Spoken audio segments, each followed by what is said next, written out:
This is the video for the elephant scissor holder from Fabazine number 6. And what you've got in your pack is you've got a left and right elephant, and you've got 2 of these small spacers, one of the longer spacer, and then you've also got the base as well.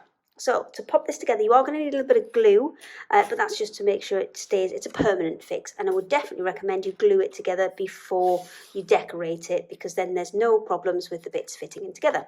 So you've got 2 of these small ones, and these are going to go either side on the head. And that is where your scissors are going to fit into the channel to create the trunk. Then you're going to put the larger one on the back here.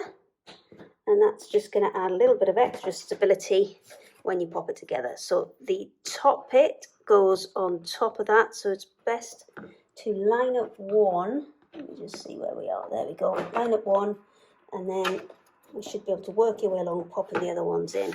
Just turn this so I can see what I'm doing. There we go.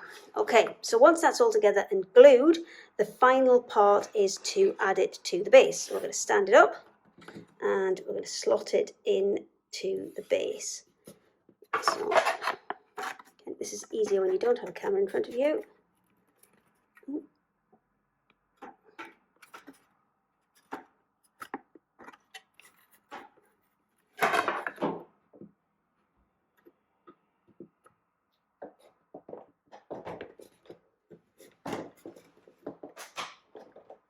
Okay, I made that look like hard work, but it's not that bad.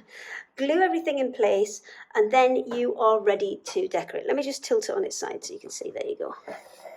So then you're ready to decorate it. Once it's all decorated and finished, then you can add your scissors, and you've got the trunk of the elephant.